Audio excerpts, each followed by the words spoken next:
But I think one of the reasons why these people have this deep-seated anger and resentment is there's a bunch of people out there that have these lives that are deeply unsatisfying, because I think there are so many people that are working all day long doing something that is deeply unsatisfying and almost painful. Yeah, it's soul killing. Soul killing. Yeah. They're stuck in traffic all day, and then they're stuck in a cubicle after that. They relish the time to take a shit in the bathroom and look at their phone. I mean, they literally do that. That's a highlight of someone's day. They get in traffic on the way home. They get home after that, they're watching television, and they're You ever notice that some people seem to want to hang on to stuff that is bothering them? They're forever talking about it. They don't want to let it go.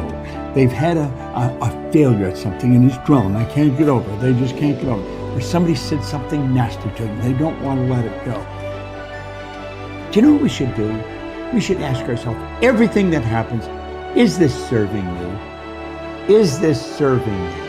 And if it's not serving you, get rid of it. You don't want anything in your life that's not serving you, that's not causing you to grow, that's not adding to the quality of your life.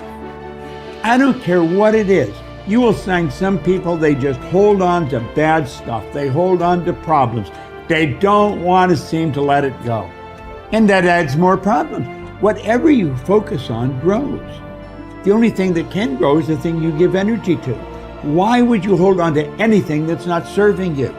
How bad does it have to get? I mean, to what denominator, to what lowest level do you have to reach before people really make up their mind to change? My message is, why wait? I mean, when you're feeling so altered emotionally, you feel so bad, that's the moment you could actually see yourself for the first time, because you're not answering your cell phone, you're not responding to all your texts, you're not watching TV, you're not going out to dinners, you're not calling people back. Something's altered in you, and you're starting to become self-aware, right? I dare you to analyze yourself first, your company first, your character, your behavior, your work ethics. I dare you to analyze it and see if there's any change you can make. See, you cannot manage time, but you can manage activity. You can manage your activities. Make certain that what you're doing really makes a difference. Make certain that you're spending your time on activities that are productive, that are taking you in the direction of your goal. If you think about the person that you want to become, what's that person do every day that you don't do right now? And when you start to do the thing that the person you want to become is doing, you leverage something called behavioral activation therapy. And that is a whole body of research that says when you act like the person you want to become, it's the most powerful way to change a habit. It's even better therapy than talk therapy, because the action proves to your brain that you're becoming that person. You're seeing the change through the action, and so then the brain catches up and starts to relate to you like a person that's confident, or a person who adores their appearance, or a person that celebrates themselves exactly as they are. Before you start the day, ask yourself, how do I want to think today? How do I want to feel? How do I want to behave? I mean, what would greatness look like? What would love look like today? What could I do that would be really cool for me at the end of the day? Say, wow, so I had a good day today. What would make me feel that way? And if you can't find an answer to that, start reading. Who reads anymore? Read a book. I read so many books a week. I know, I'm that way too. So read something about, you want to be wealthy?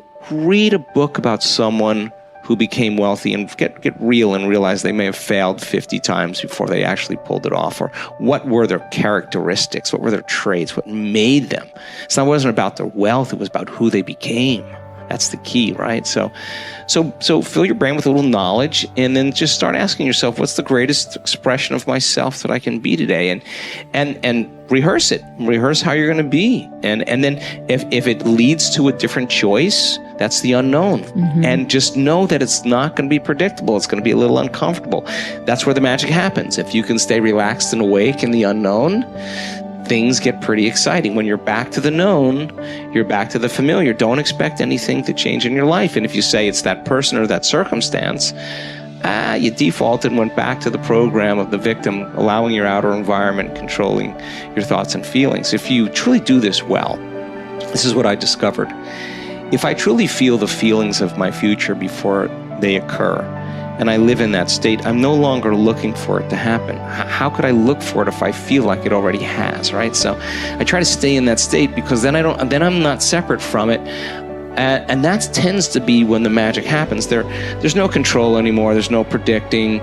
There's no perfectionism. There's none of. All there is just kind of an experiment. Like, I'm experimenting to see if I changed my thoughts and feelings, if my life will change. And that should be the experiment everybody has. And do it with curiosity, and do it with just seeing if the experiment works. If it doesn't, change something else about yourself until it starts to work. Deciding who are we going to be.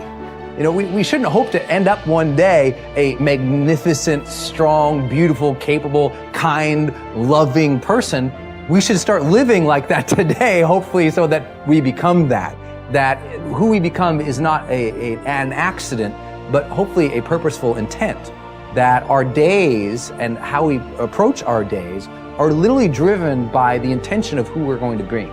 That we bring our character into each of the circumstances of our lives, and by doing that, maybe we can't always direct every circumstance of our life. We can't control everything, but we can certainly control our responses to them. We can certainly dictate who we're going to be in those circumstances, and that helps us achieve our ultimate destiny that we desire, not one that just lands on us.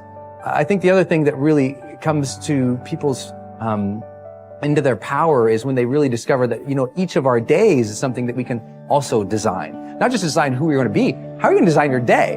What's this day going to be about? What's going to get your attention? What's going to get your focus? And what should not be getting your focus is just your inbox, or just what I call browser blackout, clicking around on all these blue links or images, or swiping here and swiping there, and then losing 4 or 5 hours of your day. Because what ends up happening for so many people is they lose 2 or 3 hours to distraction each day, maybe 4 hours of distraction of television a day. And over the course of their lives, now a decade is gone of opportunity, a decade of missed opportunities to connect with your family, to achieve your dreams, to work a little harder, to contribute that thing you always contribute, to learn that skill that you wanted to learn. Like, we have to decide on our days. We have to design them. We have to wake up and decide what this day is going to be about, what's going to get done, what's going to deserve our focus, who will we reach out to, instead of just responding to everybody else's needs. Look back over your life and ask yourself, what activities, behaviors, or decisions have been most responsible for my success in life to date? You will probably find that less than 5% of the things that you have said or done have accounted for most of the success you have enjoyed. You may find that it was your unique ability to solve a particular kind of problem or to take advantage of a particular type of opportunity. You may find that your special talent was an interpersonal skill that enabled you to influence and persuade other people at a particular time and place. You may find, on analysis, that it was an ability to take charge and accept responsibility for accomplishing a particular goal. Whatever has been responsible for your successes in life to date may be a good indication what you should be doing in the future. Analyze your work based on the measure that I call return on energy. Leaders in every field deliberately apply their talents and energies where they can achieve their greatest return on the amount of energy, mental, emotional, and physical, that they invest in any endeavor. They refuse to take on jobs or work in areas where they cannot perform at exceptional levels. They treat themselves as valuable resources, and they spend their energies very carefully. One of the questions that you might continually ask yourself is this the best possible use of my time and energy? Is what you are doing right now the most valuable thing that you could be doing, given your particular combination of talents and abilities? Often answering this question will help you to see that there is a vast difference between what you are currently doing and what you should be doing if you want to be fulfilling more of your potential. Once you have chosen your ideal job or occupation for this stage of your career, your biggest responsibility is to make the decision to become very good and then to become excellent at what you do. In a lengthy study on successful Americans, the Gallup organization discovered that expertise, or being recognized by your peers as one of the very best in your field, was one of the essential ingredients for success in American life. We said before that self-confidence comes from positive knowing rather than positive thinking. It is only when you know that you are outstanding in your chosen field that you really feel terrific about yourself, and that you enjoy high levels of self-confidence. Men and women who are good at what they do and who know that they are good at what they do are very different from those who are only average. They walk and talk and dress and behave differently. They have an attitude of assurance and certainty about themselves that causes them to stand out in any group. They have a deep down sense of self-worth and self-confidence that is evident to everyone around them. The quality of a person's life is in direct proportion to their commitment to excellence, no matter what their chosen field.